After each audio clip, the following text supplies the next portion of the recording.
भक्ति की प्रतिमूर्ति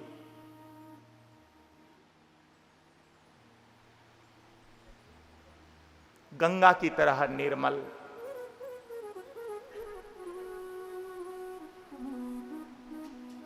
और साक्षात भक्ति ही जिनके रूप में इस पृथ्वी में आई थी, ऐसी भक्त मीरा का यह दिव्य पावन चरित्र। मीरा का नाम आते ही हृदय में पवित्रता छाने लगती है। इसलिए सभी विद्वानों ने मीरा के विषय में जब टिप्पणी की तो किसी ने कहा मीरा भक्ति की त्रिवेणी है, किसी ने कहा नहीं नहीं, मीरा केवल त्रिवेणी नहीं, मीरा तो साक्षात गंगा है। किसी ने कहा नहीं नहीं, गंगा कहने में भी मीरा की महानता को समेटा नहीं जा सकेगा, मीरा तो समुद्र है। और है भी, वास्तव में कहा जाए तो मीरा भक्ति का समुद्र है। और भक्ति को समझना हो, भक्ति क्या है, तो कोई भक्ति की व्याख्या करने की जरूरत नहीं, मीरा को देख लो समझ में आ जाएगी भक्ति क्या है। भक्ति का मतलब नृत्य है, भक्ति मतलब वो तन्मयता है, भक्ति मतलब वो भाव है, भक्ति मतलब प्रेम है, भक्ति मतलब ममता है, भक्ति मतलब समता है, भक्ति मतलब समर्पण है, भक्ति मतलब त्याग है, ज्ञान है, वैराग्य है, प्रेम है, सातत्य है, सरलता है, सहनशीलता है, दिव्यता है, कांति है, शांति है, दांति है। इसी को तो भक्ति कहा जाता है। और भक्ति कई लोग करना चाहते हैं, लेकिन भक्ति हर किसी से होती नहीं। भक्ति कोई दिखावे का विषय नहीं कि केवल पोतने मात्र से हो जाएगा ऐसा। हां, शुरुआत वहीं से होगी, पोतना भी जरूरी है, माला भी पहनना जरूरी है, लेकिन केवल उतना मात्र से हो जाए, लेकिन शुरुआत वहीं से होती है, इसलिए उसकी भी बहुत अनिवार्यता है। इसलिए किसी ने जाकर गोस्वामी जी से पूछा, गोस्वामी जी भक्ति करने के लिए सबसे ज्यादा बाधक कौन होता है? किसी ने पूछा गोस्वामी जी से, तो गोस्वामी जी ने कहा भक्ति में बाधा करने वाली केवल 4 हैं जो भक्ति में बाधा करती है। कौन कौन? भक्ति में बाधक कौन है? तो गोस्वामी जी ने कहा सुख, संपत्ति, परिवार और बड़प्पन। हम बड़े आदमी हैं, हमारा बहुत बड़ा पद है, हमारी ये प्रतिष्ठा है, हम कोई ऐसे वैसे आदमी हैं। जो इस भावना से आगे बढ़ता है ना, हर समय इस प्रकार की भावना लेकर के जो आता है, वो भक्ति नहीं कर सकता। भक्ति में ये 4 बाधाएं हैं, गोस्वामी जी ने कही है। सुख संपत्ति परिवार बढ़ाई, सुख संपत्ति परिवार बढ़ाई, सब परिहरि करिहउँ सेवकाई, सब परिहरि करिहउँ सेवकाई। सब राम भगति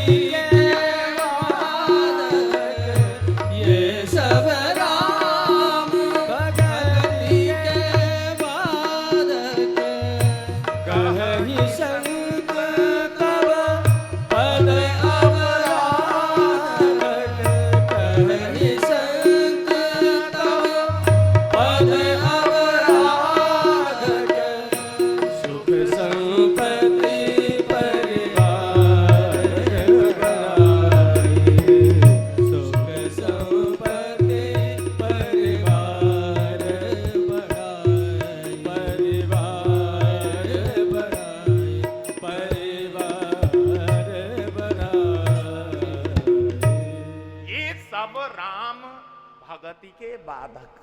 गोस्वामी जी ने कह दिया, संपत्ति, सुख, परिवार और बड़प्पन, ये चार भक्ति में बाधा करती है। इसलिए आपने देखा होगा, भक्ति करने वाले भक्त, कितने बड़े बड़े लोग अब वृंदावन की इस धरती में आकर, ये जो जीव गोस्वामी जी थे, ये जो रूप गोस्वामी जी थे, ये कोई सामान्य व्यक्ति नहीं थे। राजा के यहां, बंगाल के जो राजा थे, उनके यहां के ये प्रधानमंत्री थे। सब कुछ छोड़ के आ गए, प्रधानमंत्री पद छोड़ के वृंदावन में आए, फूस की झोपड़ी बनाई, यहां राधा मोहन की भक्ति की उन्होंने।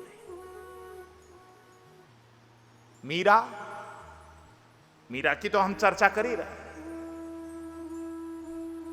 ऐसे कितने बड़े बड़े लोग आकर वृंदावन में छोटे झोपड़ी बनाकर, कोई सुख नहीं, कोई सुविधा नहीं। ये तो महान लोग थे। लेकिन हम अब भी देखते हैं कितने बड़े बड़े लोग जो सेठ हैं, साहूकार हैं, वृंदावन में आकर गली गली में ऐसे घूमते हैं। भक्ति हर किसी के लिए संभव नहीं होती। और मीरा ने सुख छोड़ा, संपत्ति छोड़ी, परिवार छोड़ी, बड़प्पन छोड़ दिया। मीरा मेरे ठाकुर को प्राप्त हो गई, ठाकुर में लीन हो गई। मीरा का चरित्र बहुत दिव्य चरित्र है। मीरा पूर्व जन्म में इसी ब्रजमंडल में एक कन्या के रूप में उत्पन्न हुई थी, पूर्व जन्म में, द्वापर युग में। और जब ब्रजमंडल में उत्पन्न हुई, उसका इसी वृंदावन में ब्याह हो गया, वृंदावन आई। अब जैसे ही वृंदावन आई, कृष्ण भगवान के विषय में सुन रखा था, भगवान से मिलने की उत्कंठा मन में बहुत ज्यादा थी। वो अपनी सास से एक दिन कहती है, सासू मां, मुझे भगवान कृष्ण का दर्शन करने जाना है। सास ने मना कर दी, बहू तुझे घर छोड़कर कहीं नहीं जाना, क्या जरूरत है, तेरा पति जो है उसी की सेवा में लगी रहे। ननद करक का साथी, सास करक का साथी, दिन भर काम कराती थी उससे। अड़ोसी पड़ोसी सभी महिलाएं भगवान कृष्ण के पास चली जाती थीं, लेकिन इसको कभी भी जाने नहीं दिया इसकी सास ने और ननद ने। केवल जब ब्रजमंडल में बहुत ज्यादा मूसलधार बारिश बरसी और मेरे गिरधर लाल ने जब गिरवर गोवर्धन को अपनी कनिष्ठिका उंगली पर उठाया, उस समय मजबूरी में इस गोपी को भी वहां जाने का सौभाग्य मिला। लेकिन वहां भीड़ बहुत ज्यादा थी, भगवान कृष्ण को देखने के लिए उचक उचक कर देखती थी, लेकिन भगवान कृष्ण को ठीक से देख नहीं पाई उस भीड़ में। मन में उत्कंठा रह गई। लेकिन जैसे ही भगवान ने गोवर्धन को 7 दिन तक धारण किया और जैसे ही मूसलधार बारिश बंद हुई, उस समय सबने ये कहा कि जिसको जो चाहिए वो भगवान से इस समय मांग सकता है। अब तो उस गोपी ने हाथ जोड़ के नेत्र बंद किया और कहा, हे गिरधारी, हे गोपाल, मैं इस जन्म में इस ब्रजमंडल में पैदा होकर भी तुम्हारी भक्ति नहीं कर पाई, तुम्हारा दर्शन नहीं कर पाई। हे ठाकुर, मेरे ऊपर ऐसी कृपा करना, ऐसी कृपा करना ठाकुर,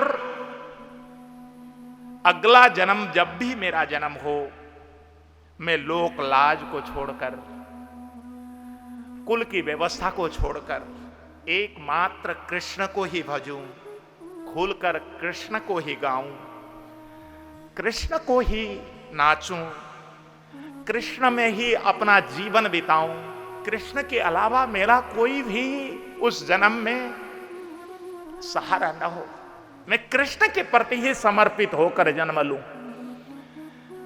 इस प्रकार उसने नेत्र बंद करके मेरे ठाकुर से जब प्रार्थना किया, गोवर्धन धरण के बाद की घटना है, उस समय उसने जो मेरे ठाकुर से प्रार्थना की, मेरे ठाकुर जी ने सबको वहां वचन दिया था, जिसकी भी जो मन की इच्छा हो वो यहां पर मुझसे कहे तो गोवर्धनाथ भगवान, गोवर्धन नाथ भगवान उसकी इच्छा को पूर्ण कर देंगे। तो वो गोपी ने जैसे ही उस इच्छा को भगवान के सामने, गोवर्धन नाथ भगवान के सामने व्यक्त किया, उसी को पूर्ण करने के लिए, और शास्त्र में कहा है, और वो जीवन भर कृष्ण कृष्ण का चिंतन करते करते जब मौत का समय आया, उस समय भी वो गोपी उसी भाव से मेरे ठाकुर को पुकारती रही, ठाकुर मुझे अगला जन्म जहां कहीं भी देना, केवल तुम्हारी भक्ति देना, भक्ति के अलावा मुझे कुछ नहीं चाहिए। और उसने जब प्राण त्यागे, क्या प्राण त्याग करते समय भी उसने भगवान कृष्ण को ही स्मरण करके जब प्राण त्यागा, गीता में भगवान ने कहा है, यम यम वापि स्मरण भावम त्यजत्यन्ते कलेवरम तम तमे वैति कौन्तेय सदा तद भाव भाविता। प्राण त्याग करते समय मनुष्य जो जैसा चिंतन करता है, अगला जन्म उसको उसी प्रकार से प्राप्त होता है, ये गीता में भगवान ने कहा। तो प्राण त्याग करते समय उस गोपी ने मेरे ठाकुर को स्मरण करते हुए जब प्राण त्यागा, कई हजार वर्ष बाद भक्त बीज उल्टे नहीं, वो ब्रजमंडल की गोपी अनुकूल मौसम देखकर मेवाड़ में, मेड़ता में, राजस्थान के मेड़ता में वो पैदा हुई। कहा जाता है भक्त बीज उल्टे नहीं। देखो, यदि जमीन में बीज पड़ा है तो उसका अनुकूल जब मौका आता है ना, वो अपने आप अंकुरित होकर फूटने लग जाता है। जैसे तुलसी का बीज मिट्टी में पड़ा है, लेकिन हर समय उगता नहीं, उसका उगने का एक समय होता है। बथुआ हर समय नहीं उगता, साल भर उसी मिट्टी में बथुआ का बीज पड़ा है, लेकिन उगता ही नहीं। और जैसे ही उसका अनुकूल मौसम आता है, सर्दियां आती हैं, अपने आप वो उगने लग जाता है। इसलिए शास्त्रकारों ने कहा भक्त बीज उल्टे नहीं। वो मेड़तिया शाखा के प्रवर्तक, राठौरों की मेड़तिया शाखा के जो प्रवर्तक हैं राव दूदाजी, उनके द्वितीय पुत्र श्री रतन सिंह जी और उनकी धर्मपत्नी कुसुम कुमारी के गर्भ से अक्षय तृतीया 1555 में जोधपुर के कुड़की, मेड़ता के पास ही कुड़की नाम के गांव में मीरा जी का जन्म हुआ। और जब मीरा जी का जन्म हुआ, राव दूदाजी बहुत प्रसन्न हुए, लक्ष्मी आई। मीरा जी का अत्यंत चंद्रमा जैसा चेहरा देखकर सारे जितने भी मेड़तिया लोग थे वो फूले न समाये। और जब नामकरण करने का दिन आया, विद्वान लोगों को बुलाया राव दूदाजी ने, और जब विद्वानों ने आकर मीरा जी का नामकरण करने का वो क्रम चलाया, तो मीरा का नाम मिहिरा करके रखा। ये हे दूदाजी, ये आपके वंश की मिहिरा रहेगी, आपके वंश के नाम को रोशन करेगी। ये बालिका शांत होगी, सुशीला होगी, बुद्धिमती होगी, ऐश्वर्यशालिनी होगी, यशस्विनी होगी, धर्मानुरागिणी होगी, भक्ति मती होगी, वीरांगिणी होगी, बैरागी होगी, भाई बहन रहित होगी, सुख दुख से उपराम होगी, भगवान का साक्षात्कार करेगी, इसकी मृत्यु अकस्मात होगी। इस प्रकार की भविष्यवाणी विद्वानों ने कर दी टेवा देखकर। ये बेटी साक्षात तुम्हारे घर में भक्ति का सूर्य उदय हुआ है, इसलिए इस बेटी का नाम मिहिरा। मिहिरा का मतलब उगता सूरज का जो लालिमा होती है उसी को मिहिरा कहा जाता है। तुम्हारी बेटी मिहिरा है, उसका नाम पड़ गया मिहिरा। और बाद में फिर सीधे मीरा मीरा बोलने लगे, मिही ही लोप हो गई, उनका नाम पड़ा मीरा। मीरा बहुत सुंदर बालिका अपने राव दूदा जी के पास जब 2 वर्ष की हो गई, बार बार राव दूदा जी के कमरे में जाती है, बार बार दादाजी से अनेक प्रकार के प्रश्न पूछती है, अनेक उसके मन में जिज्ञासाएं उत्पन्न होती है। वो सारी की सारी जिज्ञासाएं अपने दादाजी से पूछती रहती है। बाबू साहब इसका मतलब क्या है?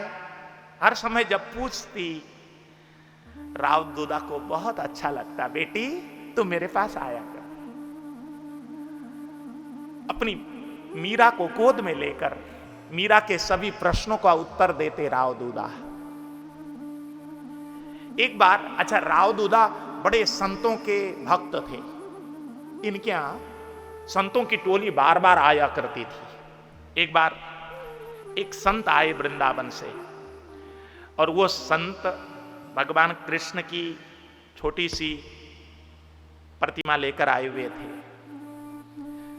वो यहां आने के बाद स्नान करने के बाद अपने ठाकुर जी की सेवा करने लग गए, ठाकुर जी का श्रृंगार करने लग गए, तिलक लगाने लग गए। मीरा खेलते खेलते जैसे ही वहां पर आई और संत के सामने गिरधर गोपाल को देखा, ठाकुर जी को देखा, मीरा ने जैसे ही भगवान कृष्ण का दर्शन पाया, आज पहली बार दर्शन पाते ही वो कई हजार वर्ष पीछे जो वृंदावन में पैदा हुई थी और वृंदावन के ठाकुर की लीला का अनुभव करती थी, उस भाव में आ गई। अब तो संत जब तक ठाकुर की सेवा करते तब तक मीरा एक टक ठाकुर जी को निहारती रही। भाव आ गया मीरा के शरीर में, और जैसे ही संत ने ठाकुर जी को श्रृंगार करके सिंहासन पर पधाराया, मीरा संत के पास आकर चरण वंदन करके बोलने लगी, संत भगवान ये जो गोपाल जी हैं ये मुझे दे दीजिए ना। मीरा ने जैसे ही कहा, संत ने कहा बेटा ये कोई खिलौना नहीं है, ये ठाकुर जी हैं। हाँ हाँ मैं ठाकुर जी तो मांग रही हूं। अच्छा बेटा ये लो टॉफी लो। संत कभी टॉफी देते हैं, कभी फल देते हैं, कभी कुछ देते हैं, लेकिन मीरा मान नहीं रहे, मुझे तो ये चाहिए। अब रोने लगी, जिद करने लगी। संत ने दूदा जी को बुलाया, दूदा जी आप ही संभालो आपकी नातिन को। राव दूदा जी आकर मीरा को समझाने लगी। राव दूदा जी मना नहीं पाए। फिर तो मीरा की मां आई। मां समझाना चाहती है लेकिन मीरा मान नहीं रही। संत घबरा गए, अब ये जिद कर रही है और ये राज परिवार है, कहीं राजा साहब ने आदेश दे दिया तो मुझे मेरे ठाकुर जी गंवाने पड़ेंगे। झटपट उन्होंने अपने ठाकुर जी को समेटा, झोला में रखे। आए तो थे कई दिन के लिए। संत बोले राव दुदास से विदा मांगकर, मुझे किसी काम से, जरूरी काम से जाना पड़ रहा है, मैं अभी जा रहा हूं। ये तो यहां से चले गए। मीरा रोवे सो रोवे। 3 दिन हो गए, मीरा का रुदन बंद नहीं हुआ। मां, मुझे मेरे वो जो संत के ठाकुर हैं मुझे चाहिए। रो रही है और भोजन करना छोड़ दिया। दूध भी नहीं पीती मीरा। घर वाले बड़े चिंतित हो गए। अब वो साधु पूरब गया, पश्चिम गया, उत्तर गया, दक्षिण गया, कहां ढूंढे।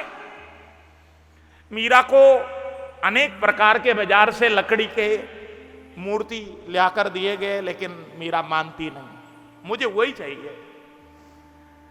श्रृंगार करके, तिलक ओगरा करके खूब मनाने की कोशिश की गई मीरा को, लेकिन मीरा को तो वही चाहिए। जिद करने लगी मीरा। 3 दिन हो गए। भूखी प्यासी मीरा दिन भर रोती है, रात भर रोती है। घर वाले घबरा गए। उधर ये जो संत ठाकुर जी को लेकर जब गए और 3 दिन बाद ये जब ठाकुर जी को सुलाकर ये जब बिस्तर में सोने गए, ठाकुर जी ने रात को स्वप्न दिया है, बाबा तुम्हारे पास मैं धरोहर के रूप में था। ये किसी का धरोहर है। ऐसा करो, मुझे ले जाकर उसी बालिका को दे आओ, जाओ। ठाकुर जी ने जैसे ही स्वप्न में दर्शन देकर उन संत को कहा। संत प्रातःकाल जब जगे, ठाकुर जी को लेकर रोते बिलखते आए हैं मेड़ता। उस समय मीरा दहाड़ मार मार करके रो रही थी, मुझे वो ठाकुर चाहिए, रो रही थी दहाड़ मार मार करके। और संत सीधे जहां से रुदन की आवाज आ रही थी उस कक्ष की ओर दौड़ते गए, मीरा का चरण पकड़ा, माथा टेककर मीरा के चरणों में रोते रहे संत। संत ने कहा, मीरा मैं तो केवल पत्थर को पूज रहा था, ठाकुर को तो तू पूजेगी। ये ले, तेरी धरोहर में रख रहा था आज तक, अब तेरी धरोहर तेरा, तुझको अर्पण, क्या लागे मेरा। ये ले मीरा। जैसे ही ठाकुर जी मीरा को सौंपा है संत ने, मीरा ने अपने ठाकुर को जो हृदय से लगाया है, दौड़ करके राव दूदा जी के पास पहुंची है मीरा। बाबू साहब, मैं अपने ठाकुर का नाम क्या रखूं, बताइए बाबू साहब। राव दूदा जी बोलने लगे, बेटी कुछ भी रख ले, गिरधर रख ले, गोपाल रख ले, गोविंद रख ले, मुरारी रख ले, मोहन रख ले, माधव रख ले, कुछ भी रख।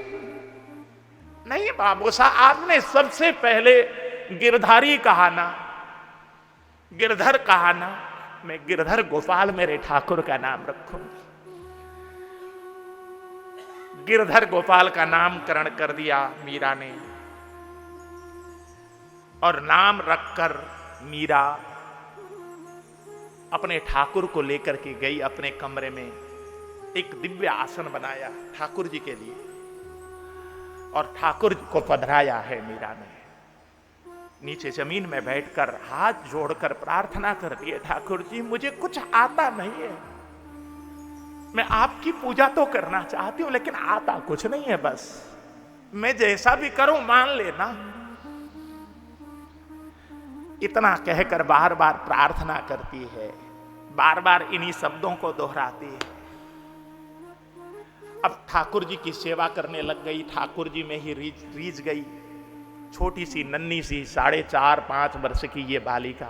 एक दिन मीरा के दादा राव दूदा जी बीमार पड़ गए, इनको बुखार आ गया। जब बुखार आ गया तो दूदा जी चतुर्भुज नाथ भगवान के पूजा पूजा करा करते थे। ये उनके भक्त थे।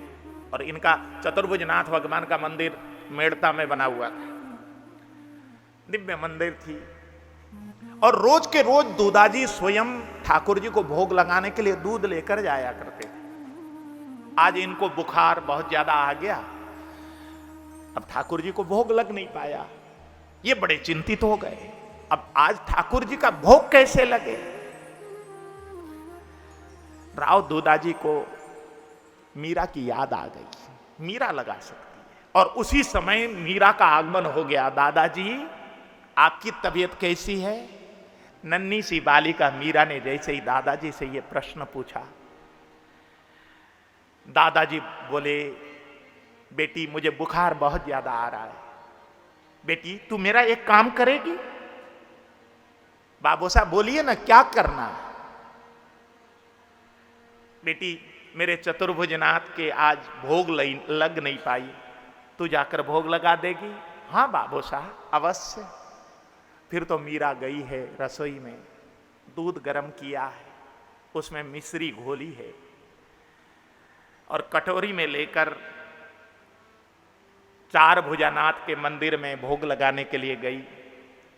चार भुजानाथ के सामने दूध का कटोरा पधराया, रखा, तुलसी दल चढ़ा दी और पर्दा लगाकर बाहर खड़ी हो गई। चार भुजानाथ को कहने लगी, थे तो आरोगोनी मदन गोपाल, कटोरो लाई दूध को भरो। हे तो आरोगोनी मदन गोपाल, कटोरो लाई दूध को भरो। हे तो आरोगोनी मदन गोपाल, कटोरो लाई दूध को भरो। हे तो आरोगोनी मदन गोपाल, कटोरो लाई दूध को भरो। पर्दा लगाकर मीरा मेरे ठाकुर को कह रही है, ठाकुर मेरे द्वारा ले आए हुए इस दूध का भोग लगा लीजिए ठाकुर जी। हे मेड़ता के भगवान भोग लगाओ। और भगवान जैसे रोज भोग लगाया करते थे, उस दिन भी भगवान ने भोग लगा लिया। और मीरा जी ने जब बहुत देर तक पुकार किया मेरे ठाकुर को, और मीरा जी आगे बोली, दूधाजी मन दही बुलावन जद में आई चा। दूधाजी मन दही बुलावन जद में आई चा। धौल देन को दूध गरम कर ल्याई मिश्री घाल। धौल देन को दूध गरम कर ल्याई मिश्री घाल। क्या ये रूठ गया, क्या ये रूठ गया मेड़िया भगवान। कटोरो लाई दूध को भरो। हे तो आरोगोनी मदन गोपाल, कटोरो लाई दूध को भरो।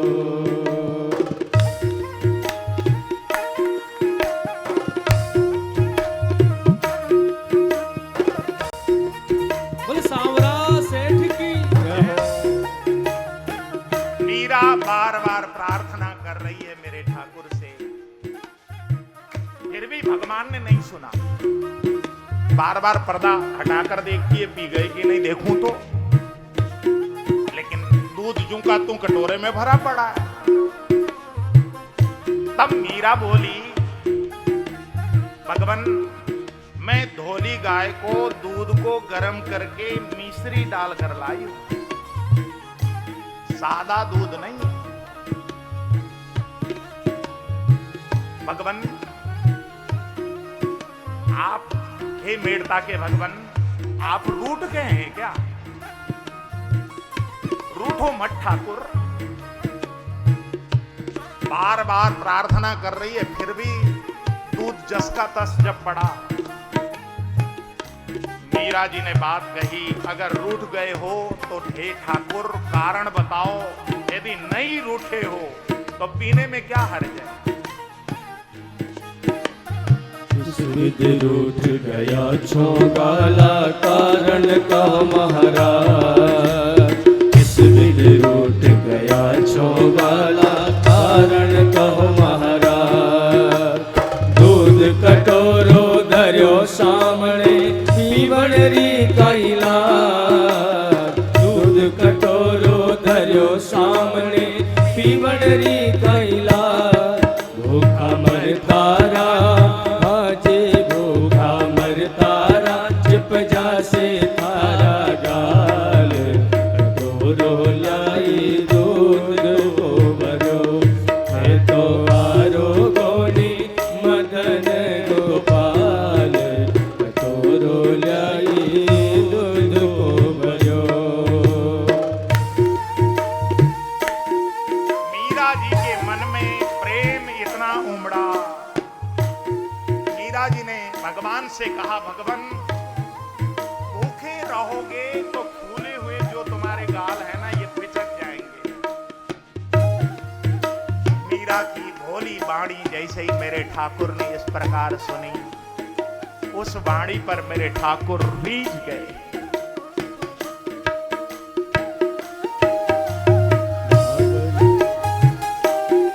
भगवान को बहुत अच्छी बात लगी मीरा की।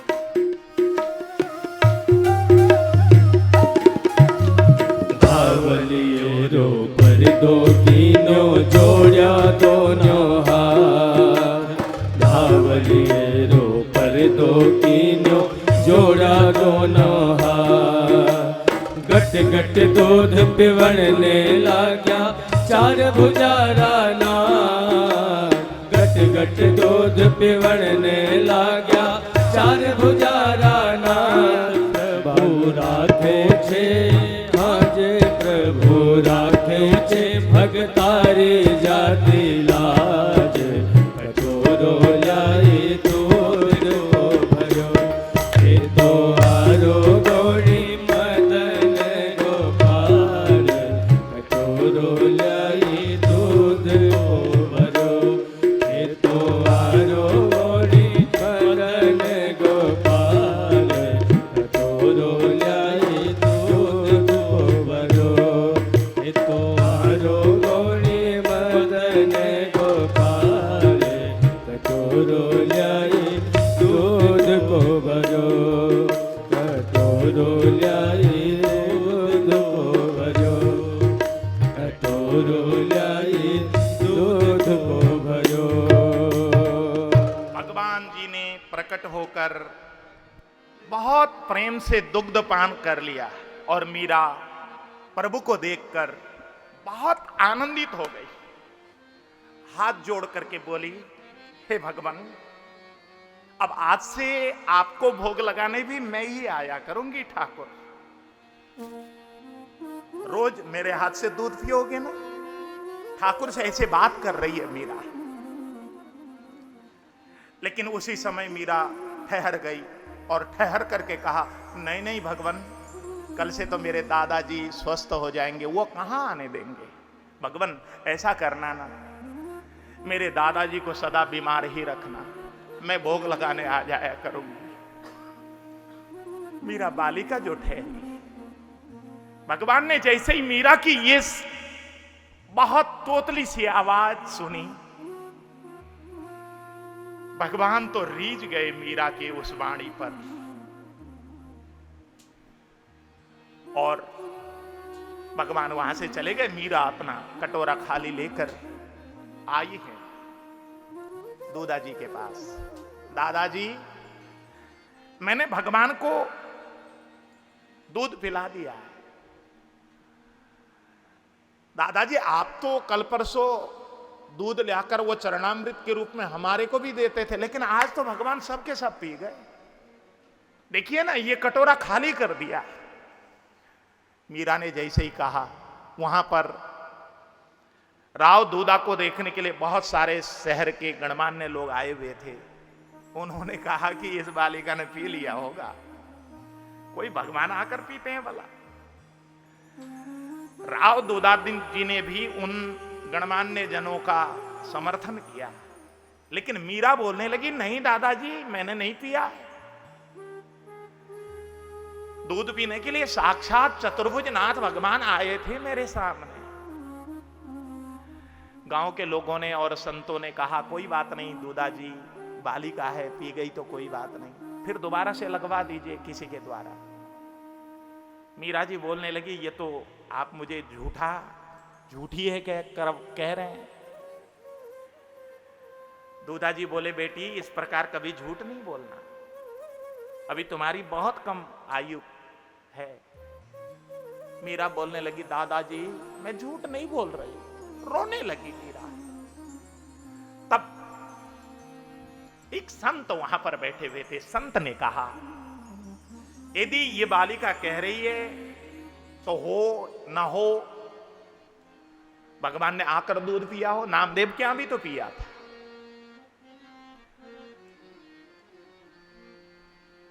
इसको फिर से कटोरी में दूध देकर फिर से ठाकुर को पिलाने के लिए कहा जाए। दूधाजी तैयार हो गए, कटोरे में दूध लेकर फिर से मीरा सबको साथ लेकर मंदिर में गई है। और जाकर मीरा ठाकुर जी के सामने कटोरी की दूध को रखकर पर्दा करती हैं। पर्दा करके तब ठाकुर जी को बार बार हाथ जोड़कर प्रार्थना करने लगी।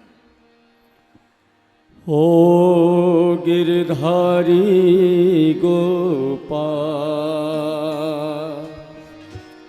पीर तो ही की नाही हरे गो, गिरधारी गोपाल। प्रथम पात्र में शेष न छोड़ा, अब क्यों पीने से मुख मोड़ा। पी ले थोड़ा दूध देवता, तेरो कहा बिगड़े गो, ओ गिरधारी गोपाल। हे गोपाल जी, थोड़ा सा दूध पी लो, तुम्हारा क्या बिगड़ जाएगा। मीरा कहने लगी, दूध कटोरो भर के आई, संत पितामह परिजन लाए। हे कन्हाइए सब समाज, मेरो उपहास करेगो, ओ गिरधारी गोपाल। ओ गिरधारी गोपाल। इस प्रकार मीरा प्रार्थना करती हैं, फिर भी कोई परिवर्तन नहीं हुआ। तो मीरा फिर से कहने लगी, मंदिर में मेरी रुचि राखी, लखी न काहू ने वह झांकी। तुझ बिन यह प्रीत मीरा की, साखी कौन भरेगो, ओ गिरधारी गोपाल। हे गोपाल, जब कोई नहीं था उस समय आकर तुम पूरा दूध पान कर गए। अब इतने लोग मेरे साथ आए हैं, तो अब आने में क्या बुराई है कन्हैया। हे गिरधारी, आ जाओ गिरधारी, आना होगा तुमको। हे गिरधारी, हे गोपाल, मेरी साक्षी तो भरो। हाथ खड़ा करके मीरा दहाड़ मार मार कर रोते रोते जैसे ही मूर्छित होकर धड़ाम से गिरी है। उस समय मंदिर के खंभ हिलने लगे, मंदिर के घंटे घड़ियाल बजने लगे, आकाश से सुमन वृष्टि होने लगी, आकाश में बिजली कड़कने लगी, हिले राजमहल, डुले खंभ श्री मंदिर के, खुले दिव्य दर्शन को सब ही के द्वारे हैं। कांप गए पंडित दंभ भाजे, हृदय को त्याग बाजे, एक साथ खड़ी शंख और नगाड़े हैं। दर्शक विनीत भव्य भाव में भुलाए गए, ऐसे अकुलाए गए, पीत पट मारे हैं। एक पी नख पे गोवर्धन धार्यो जिन, उन चार भुजा मीरा के प्रेम में बसारे। आज मेरे ठाकुर ने चार भुजा अपने छवि से निकाली है और मीरा के सामने चार भुजा प्रकट हो गए। भगवान चतुर्भुजनाथ प्रकट हो गए। सबने देखा दूध का कटोरा बिल्कुल खाली हो गया। दो भुज से पैसे भर्यो, लीनो पात्र उठा, दो भुज से नंदलाल जो, मीरा ही रहे जगा। मेरे चार भुजानाथ भगवान ने चार हाथ प्रकट किए हैं। दो हाथ से तो दूध का कटोरा उठाया, दो हाथ से मीरा को उठाने लगे। दूध पान किया है मेरे ठाकुर ने और मीरा को भी साथ साथ उठाते जा रहे हैं। दूधा जी के आंखों से आंसू की धारा बह पड़ी। दूधा जी ने मीरा के दिव्य भाव की भूरी भूरी प्रशंसा की और रोज भोग लगाने के लिए मीरा को कहा, बेटी तुम ही ठाकुर को भोग लगाया करो। दूधा जी से जितने लोग संत वहां खड़े थे, जितने महानुभाव नगर के सेठ खड़े थे, वो सब के सब बोलने लगे, देखे जग के जोगी भोगी, ज्ञानी तपसी त्यागी, आज विधाता की सृष्टि में दूधा जी बड़ी भागी। दूधा जी तुमसे बड़भागी इस संसार में कौन है? और जैसे ही लोगों ने इस प्रकार कहा, दूधा जी बोलने लगे, भक्ति भावना लिए हृदय में आई मीराबाई, जिसने मेरे जन्म जन्म की पूजा सफल बनाई। मीरा रोज के रोज चार भुजानाथ के मंदिर में भोग लगाने आया करती। इस प्रकार दूधा जी ने मीरा को रोज चार भुजानाथ भगवान की सेवा भी दे दी। अपने गिरधर गोपाल की सेवा तो करती थी। अपनी गिरधर गोपाल की सेवा करने के बाद चार भुजानाथ भगवान के मंदिर में दूध का भोग लगाने रोज जाया करती। एक दिन की घटना, मीरा अपनी मां के साथ घर की छत पर बैठकर धूप में, सर्दियों के दिन, इनकी मां मीरा की बाल को काट रही थी, चोटी बना रही थी। उसी समय मीरा के घर के सामने की ओर एक बारात आई। खूब नाच गाना, घोड़े, रथ, हाथी, बहुत विशाल बारात। लोग नाच रहे थे, बैंड बाजा बज रहे थे, सबके सब झूम रहे थे। उस बारात को देखकर मीरा ने मां से पूछा, मां ये क्या है? मां बोलने लगी, बेटी तेरी जो सखी है ना, उसकी आज शादी है और उसको वरने के लिए वो देख दूल्हा आया है। वो घोड़ी में जो बैठा है ना, पगड़ी बांधे, वो दूल्हा है। बेटी ये संसार में हर किसी को विवाह करना होता है। देख कैसी बारात जा रही है, लोग नृत्य कर रहे हैं, घोड़े आए हैं, रथ आए हैं, बाजे गाजे आए हैं, नृत्य हो रहा है। घोड़ी पे पगड़ी बांधे वो दूल्हा बैठा है। बेटी हर किसी का विवाह होता है, मेरा भी तो विवाह हुआ था। और मेरा विवाह हुआ था तेरे पिताश्रे, तभी तो तू पैदा हुई है। यदि विवाह ना होवे तो ये सृष्टि कैसे चले बेटी। तुरंत मीरा ने मां से पूछा, मां मेरा विवाह किसके साथ होगा। बोली सी नन्ही सी बालिका, छोटी सी बोली सी आवाज में जैसे ही मां से प्रश्न करती है। मां बोलने लगी, बेटी तेरा विवाह तो गिरधर गोपाल से ही होगी। मां के मुंह से यह शब्द निकल गया। ये मां को मालूम नहीं था कि खेल खेल में कही हुई बात मीरा के जीवन के खेल को ही बदल देगा। मां को मालूम नहीं था। अब तो मीरा मां के गोद से उठकर झटपट अपने कमरे में गई है। साड़ी पहना है, घूंघट धारण किया और सीधे अपने गिरधर गोपाल के पास गई और गिरधर गोपाल से प्रार्थना करने लगी, गोपाल जी मेरी मां ने कहा है कि तुम मेरे बर होगे। गिरधर गोपाल मैं तुमको वरण करती हूं अपने पति के रूप में। स्वयंवर होता है ना, लो मैं स्वयंवर पहना रही हूं आपको। माला पहना दिया अपने ठाकुर को और मीरा उस भाव में आ गई और मीरा झूम झूम कर आज नृत्य करने लगी और नृत्य करते करते बिल्कुल भाव में आ गई मीरा।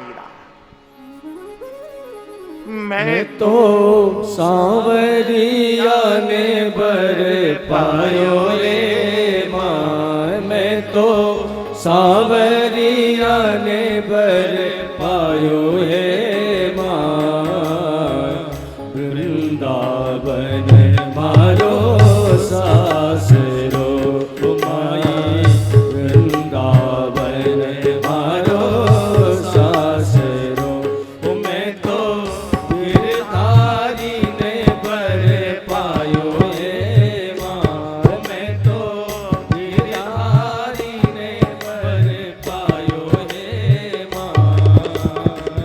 वृंदावन मारो सासरो माई, वृंदावन मारो सासरो।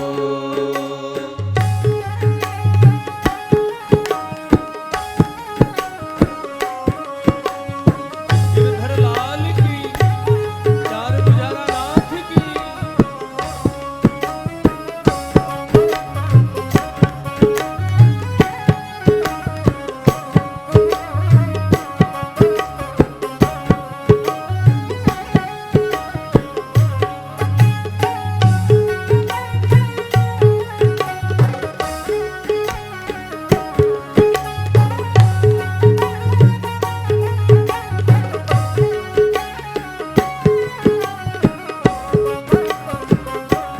जय हो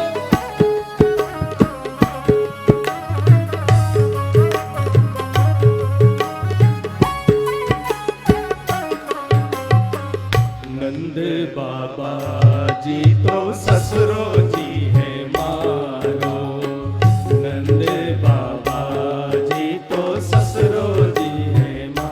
ओ मारी सासु यशोदा मैया है मां, ओ मारी सासु यशोदा मैया है मां।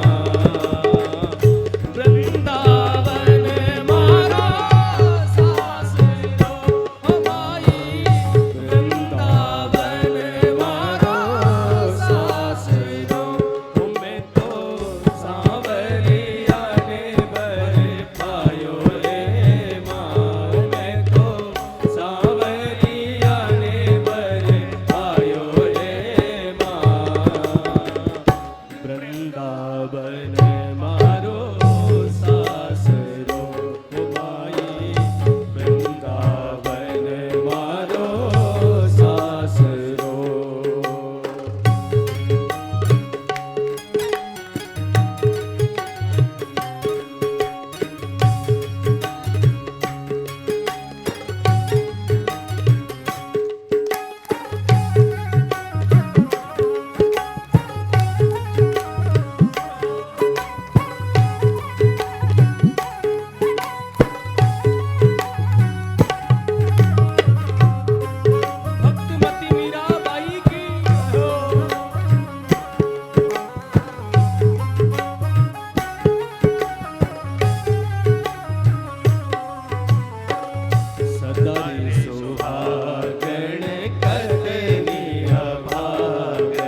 है शाम के समय, और माँ के सामने इसी बात को कहकर झूम झूम कर घूंघट काढ़ करके वो नृत्य करती है। माँ ने उस दृश्य को देखा, माँ को बहुत अच्छा लगा।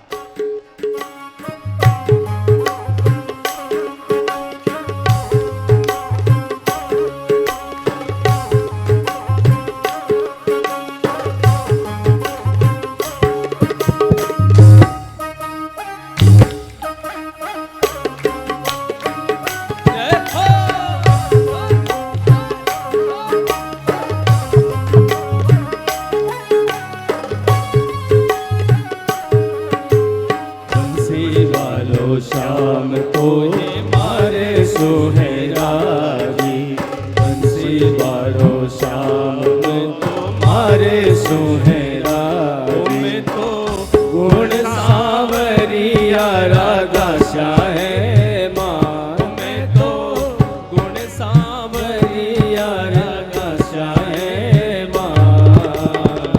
वृंदावन मारो सासरो,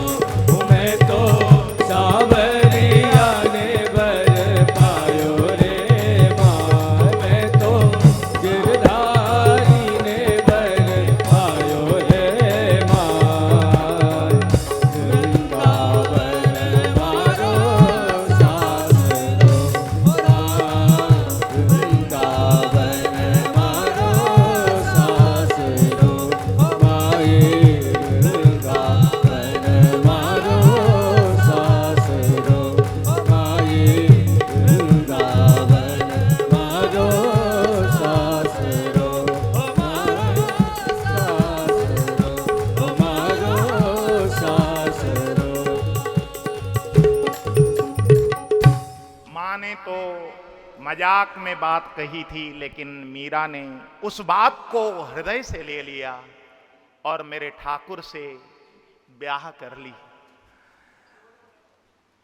एक दिन की घटना, मीरा हर समय अपने माँ से, पिता से, दादा दूदा से ये सब बात जाकर बताती है। दादाजी, बाबोसा, मैंने तो आज गिरधर गोपाल से विवाह कर ली। दादाजी हंसते हैं मीरा की बात को सुनकर। एक दिन की बात, मीरा अब बड़ी हो रही है। राव दूदाजी ने एक संत को बुलाया है। ब्रज के बड़े प्रसिद्ध संत थे उस समय, बिहारी दास जी महाराज, उनको बुलाया। संगीत में उनकी बड़ा नाम था वृंदावन। राव दूदाजी ने उनको आमंत्रण किया, संत भगवान कुछ दिन मेड़ता की धरती में आकर आप रह लेंगे तो मेड़तावासी धन्य हो जाएंगे। वृंदावन के संत बिहारी दास जी अपनी मंडली के साथ जैसे ही मेड़ता में पहुंचे, शाम का समय था। राव दूदाजी ने सत्संग का आयोजन किया हुआ था। बड़ी भीड़ आई हुई थी उस सत्संग में, सत्संग को श्रवण करने के लिए। दूदाजी ने मीरा को पहले ही से कह रखा था, मीरा, आज वृंदावन के बहुत बड़े संत आएंगे, वो भजन गाएंगे, वो प्रवचन भी करेंगे, बेटी तुमको उसमें रहना है। मीरा तो अत्यंत आनंदित होकर सत्संग में शामिल होने के लिए बिल्कुल घूंघट काढ़ के, जैसे स्त्रियां आती हैं, उनके मन में यह भाव है कि मेरा विवाह हो गया ठाकुर से। आई हैं और आकर राव दूदाजी, इनका चाचा का बेटा जयमल, ये सब के सब आराम से बैठे हुए थे दर्शक दीर्घा में, और संत मंच में बैठकर ढोलक, नगाड़े, अनेक प्रकार के चिमटे, जो भी उस समय के वाद्य यंत्र थे, उनके साथ झूम झूम कर सत्संगी भजन गा रहे थे।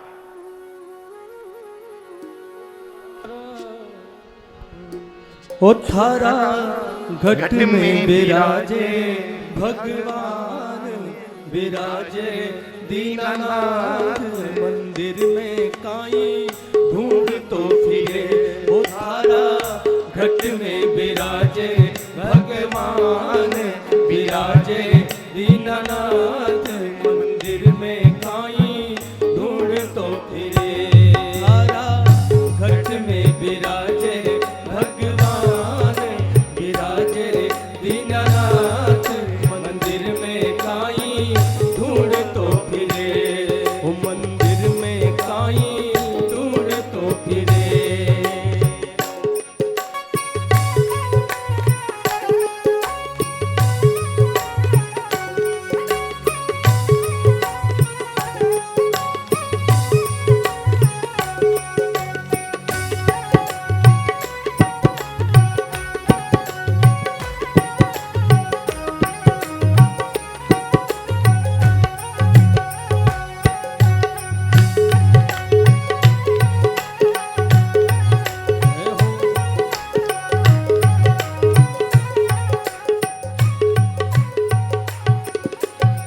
मूरत तो मंदिर में मैली मुख से बोलत नाई मूरत तो मंदिर में मैली मुख से बोलत नाई ईश्वर तो तेरे अंदर बोले मूर्ख समझे नाही ईश्वर तो तेरे अंदर बोले मूर्ख समझे नाही थारा घट में विराजे रे भगवान विराजे रे दीनानाथ मंदिर में काई ढूंढ तो फिरे ओ तारा घट में विराजे रे भगवान विराजे रे दीनानाथ मंदिर में काई ढूंढ तो फिरे।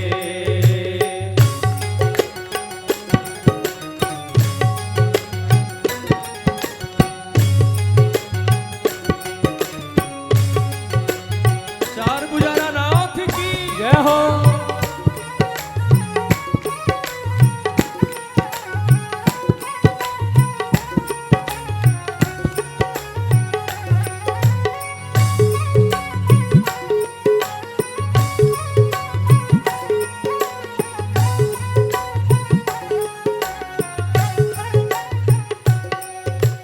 गौमुखी से गंगा निकली पांचों कपड़ा धार गौमुखी से गंगा निकली पांचों कपड़ा धार अरे बिन साबुन तेरा मैल कटेगा बिन साबुन तेरा मैल कटेगा हर भज हो भव पार हर बिन साबुन तेरा मैल कटेगा हर भज हो भव पार थारा घट में विराजे रे भगवान विराजे रे दीनानाथ मंदिर में काई ढूंढ तो फिरे तारा घट में विराजे रे भगवान विराजे दीनानाथ मंदिर में काई ढूंढ तो फिरे।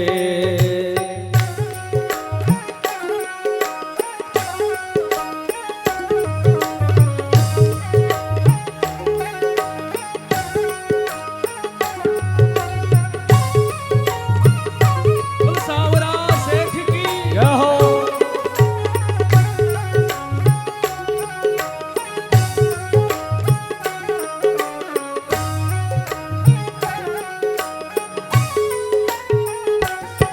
हर तल कर कुंडी मन कर साबुन सतगुरु नीर झकोड़ो तन कर कुंडी मन कर साबुन सतगुरु नीर झकोड़ो हर सूरत ज्ञान का निश्चय करके मन में हरि हरि बोलो सूरत ज्ञान का निश्चय करके मन में हरि हरि बोलो थारा घट में विराजे भगवान विराजे दीनानाथ मंदिर में काई ढूंढ तो फिरे थारा घट में विराजे भगवान विराजे दीनानाथ मंदिर में काई ढूंढ तो फिरे।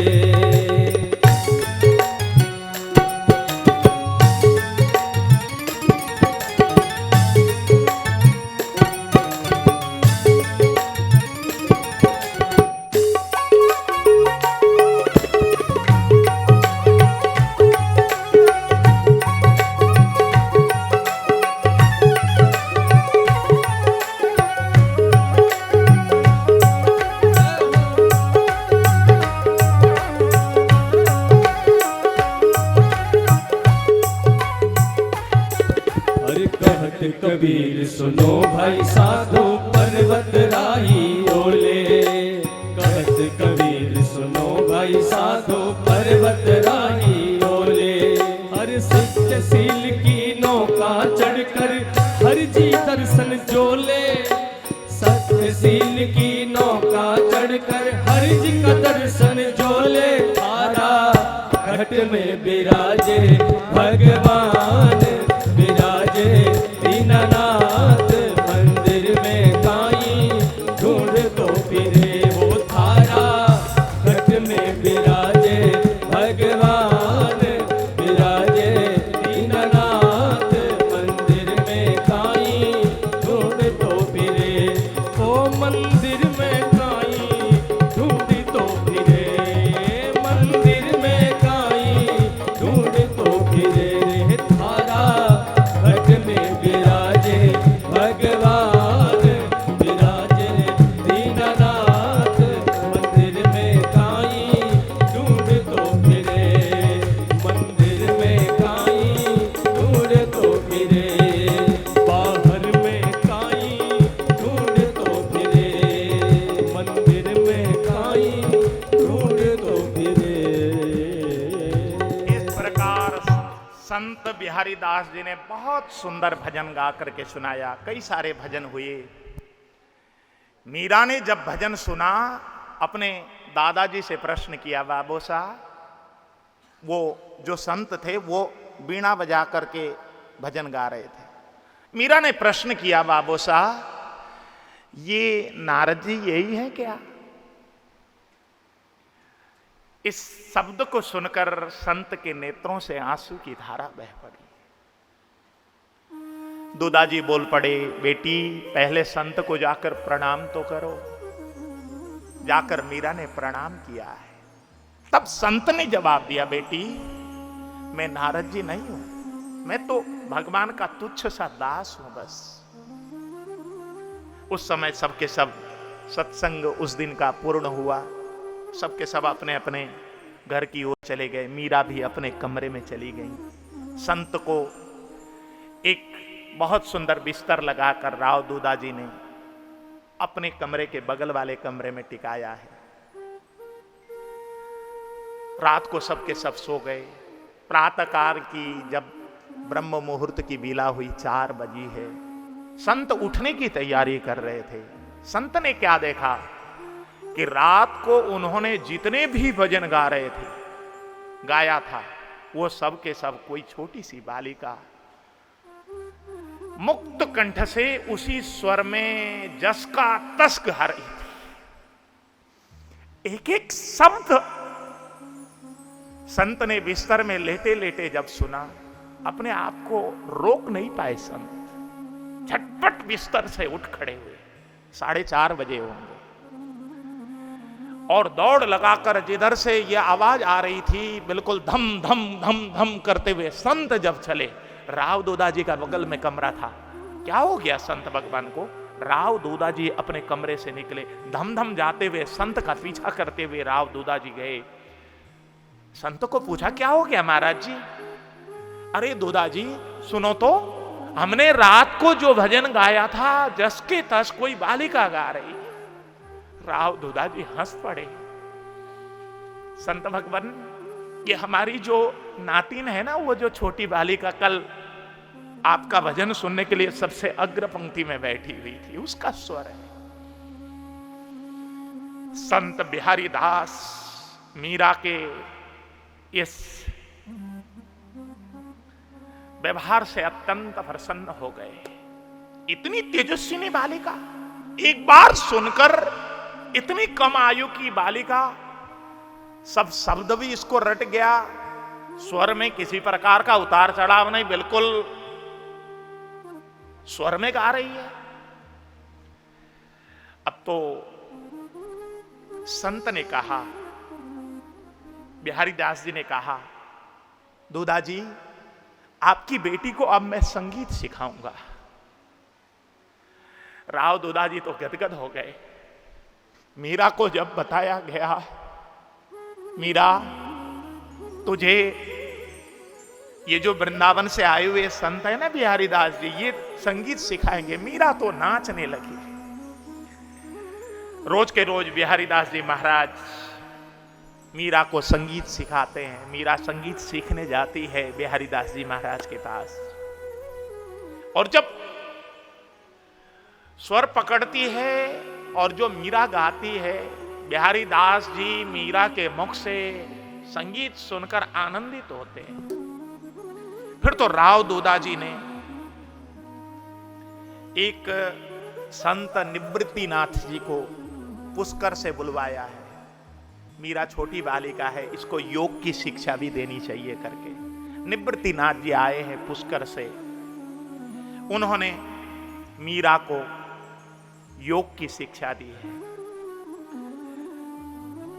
और राव दोदाजी ने मीरा से एक दिन कहा, बेटी तू छत्राणी है, छत्राणी को शस्त्र चलाने भी आना चाहिए, तू शस्त्र भी सीखेगी बेटी। मन तो नहीं, लेकिन दादाजी का आज्ञा। ठीक है दादो साहब, बाबो साहब, जरूर मैं सीखूंगी। फिर ये जयमल के साथ शस्त्र सीखने जाया करती थी, जहां शस्त्र सिखाया जाता था वहां रोज के रोज क्लास लेने जाती थी। इनकी शिक्षा इस तरीके से हुई है। मीरा अपने गिरधर गोपाल की सुबह शाम दोपहर दिन भर सेवा में लगी रहती थी। एक बार मीरा का जन्मदिन आ गया। राव दोदाजी ने मीरा को बुलाया, बेटी आज तेरा जन्मदिन है, मेरे पास बहुत सुंदर कारीगर हैं, बता तेरे लिए कौन कौन से हार बना दूं, टीका बना दूं, नथ बना दूं, करदनी बना दूं, कौन कौन से जेवर चाहिए बता मीरा, तुझे क्या क्या बनवा दूं, मेरे पास बहुत अच्छे अच्छे कारीगर हैं, जो कहेगी वो बनवा दूंगा। मीरा बोली, बाबो साहब आप बना देंगे मुझे पता है, लेकिन बाबो साहब जिसका जन्मदिन होता है इच्छा तो उसकी होती होगी ना, इच्छा उसकी सर्वोपरि मानी जाती होगी ना, उसके इच्छा के अनुसार ही तो वस्तु मंगाए जाते होंगे ना। हाँ हाँ मीरा तू कहना क्या चाहती है, कहना। तब मीरा ने हाथ जोड़ करके कहा, बाबो साहब मैं तो आपसे केवल इतनी प्रार्थना करती हूं, आप मेरे गिरधर के लिए मुकुट बनवा दीजिए, मेरे गिरधर के लिए हार बनवा दीजिए, मेरे गिरधर के लिए नुपुर बनवा दीजिए, मेरे गिरधर के लिए करधनी बना दीजिए। मेरा गिरधर केवल मैं पुष्पमाला से श्रृंगार करती हूं तो मुझे लगता है मेरे गिरधर के लिए आभूषण होनी चाहिए बाबू साहब, और मेरा गिरधर को मैं पलंग पर सुलाती हूं, उसके लिए एक सुंदर सा सोने चांदी का एक दिव्य सिंहासन भी बनवा दीजिए। बाबू साहब मुझे केवल इतना ही चाहिए, मेरे लिए कुछ नहीं चाहिए। दोदाजी बोले, बेटी चलो तेरे गिरधर के लिए तो अवश्य बनवा दूंगा, तू अपने लिए भी तो बोल। इतना सुनते ही मीरा बोलने लगी, जो मेरे गिरधर के लिए है वो सबके सब मेरे ही लिए तो है, मेरा गिरधर पहनेगा तो मुझे सुख पहुंचेगा। राव दोदाजी मीरा के उस व्यवहार से अत्यंत प्रसन्न हो गए। श्रीमद् भागवत के महात्म्य में शौनक जी ने पूछा सूत जी से, माया मोह निरासश्च वैष्णवै क्रियते कथम, वैष्णव मोह माया से पार कैसे पाते हैं।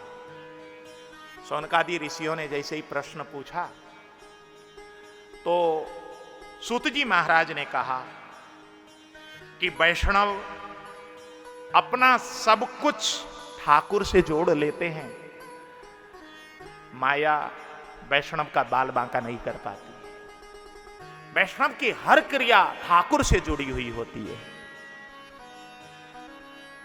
और मीरा तो ठाकुर से जुड़ी हुई थी।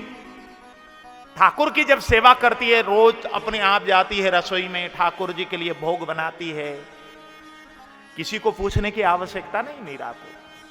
ठाकुर के लिए भोग बनाकर लाकर ठाकुर को भोग लगाया करती। तीनों टाइम स्वयं बाग में जाकर, बगीचे में जाकर पुष्प चुक चुक करके लेके आती और माला बनाकर गिरधर को पहनाती। दिन भर ठाकुर जी के लिए वस्त्र अपने आप सिलती, छोटी सी नन्ही सी बालिका गिरधर की सेवा स्वयं करती, गिरधर को बैठकर पद सुनाया करती रोज के रोज। इस प्रकार मीरा का ठाकुर जी की सेवा, ठाकुर जी के प्रति अपनी लगन लग ही रही थी। एक बार वृंदावन से एक संत का आगमन हुआ। दूधाजी ने प्रवचन का कार्यक्रम रख ली। संत व्यासपीठ पर बैठकर प्रवचन करने लग गए और उस दिन संत का विषय था गुरु महिमा। और वो संत, वृंदावन से आए हुए संत गुरु महिमा पर बोल रहे थे। शिव जी का उद्धरण देते हुए कह रहे थे, अदीक्षिता ये कुर्वन्ति जपः पूजादिका क्रिया न भवन्ति प्रिये तेषां शिलाया मुक्त बीजव। अदीक्षितस्य वामोरुं कृतं सर्वं निरर्थकम् पशुयोनिमवाप्नोति दीक्षाहीनो मृत्योन्नर। भगवान शंकर कहते हैं पार्वती से, जो भी मनुष्य दीक्षा लिए बिना जप करता है, पूजा करता है, कोई भी ठाकुर की सेवा करता है, उस पूजा की क्रिया से, जप की क्रिया से न भवन्ति प्रिये तेषां, वो कर्म ठाकुर जी को अच्छा नहीं लगता। वो कर्म तो वैसा होता है जैसे कोई जाकर पत्थर में बीज बोवे, शिलाया मुक्त जी बीजवत। भगवान शंकर माता पार्वती को संबोधन करते हुए कह रहे हैं, अदीक्षितस्य वामोरुम कृतम सर्वम निरर्थकम। हे वामोरु, हे पार्वती, अदीक्षित व्यक्ति जो भी कर्म करता है उसका संपूर्ण कर्म निरर्थक है और इस मनुष्य योनि को त्यागने के बाद उसको अगले जन्म में पशु योनि प्राप्ति होती है। इसलिए दीक्षा अवश्य लेनी चाहिए। और स्कंद पुराण में लिखा है, ते नरा पशवो लोके किम तेषां जीवने फलम यैर्न लब्धा हरे दीक्षा नार्चितो वा जनार्दन। जो मनुष्य इस पृथ्वी पर नर बनकर पैदा हुआ है, वो मनुष्य पशु समान है, उसका जीवन निरर्थक है। जिसने इस पृथ्वी में मनुष्य के रूप में जन्म लेकर भी दीक्षा न लिया और ठाकुर का दीक्षा लेकर ठाकुर का अर्चन न किया, केवल पुस्तक में पढ़कर मंत्र जपने से पातक लगता है। शास्त्र में लिखा है, पुस्तके लिखितान मंत्रा नालोक्य प्रजपंती है। इसलिए दीक्षा लेकर ही मंत्र जाप करनी चाहिए। ये प्रवचन जब आज मीरा ने सुना, अब तो गुरु की लगन लग गई मीरा के मन में। मीरा प्रवचन सुन के जब गिरधर गोपाल के पास गई है, गिरधर गोपाल को जाकर प्रार्थना किया, गिरधर हे गोपाल, मैं तुम्हारी सेवा करती हूं, ये सब सेवा निरर्थक चली जाएगी, कोई गुरु चाहिए मुझे। मीरा को गुरु की लगन लग गई। मोह लागी लगन गुरु चरण की, मोह लागी लगन गुरु चरण की, मोह लागी लगन गुरु चरण की, मोह लागी लगन गुरु चरण की।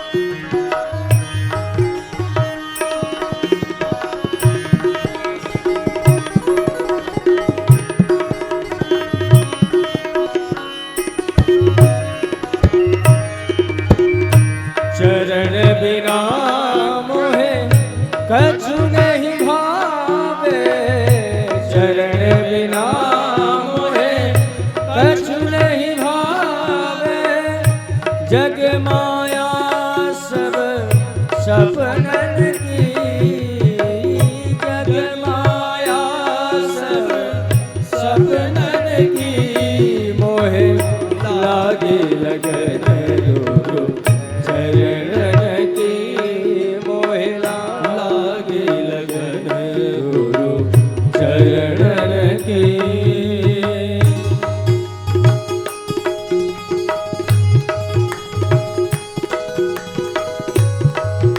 एक बार जरा अपने अपने गुरुदेव को याद करके हाथ खड़ा कर लीजिए और गुरुदेव को याद करते हुए एक बार ताली धीमी धीमी सी मीठी सी ताली बजाइए।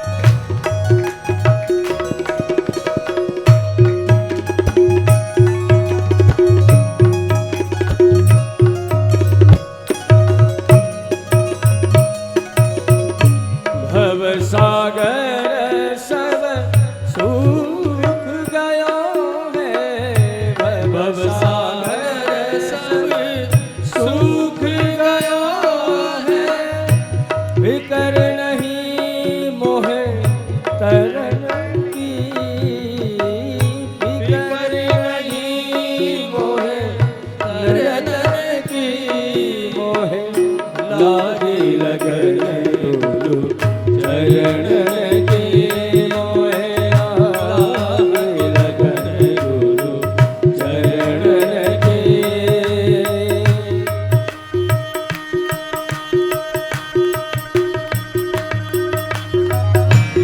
श्री सद्गुरुदेव भगवान की जय हो।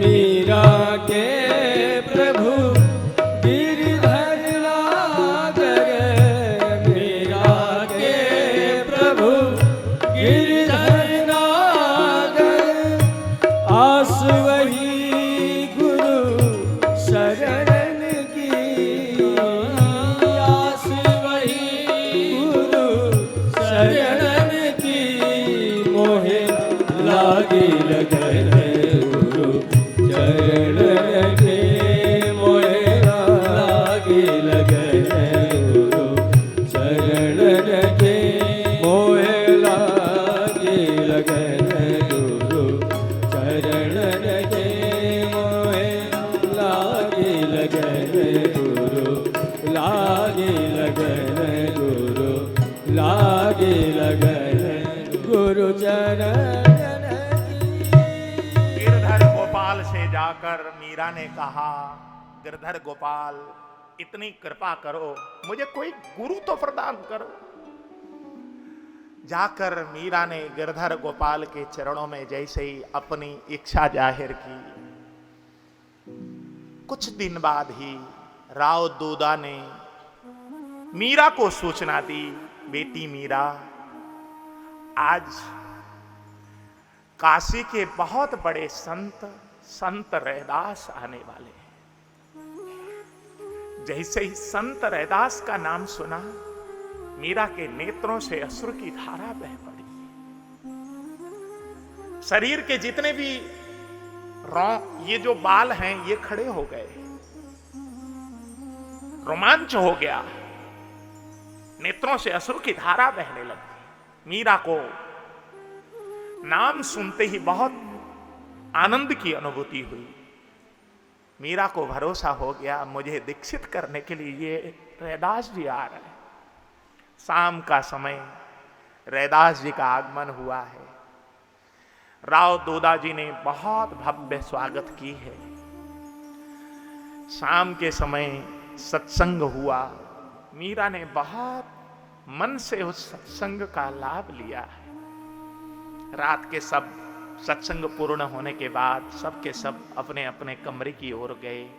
मीरा जाकर रैदास जी के चरणों में दंडवत करती है, नतमस्तक हो गई।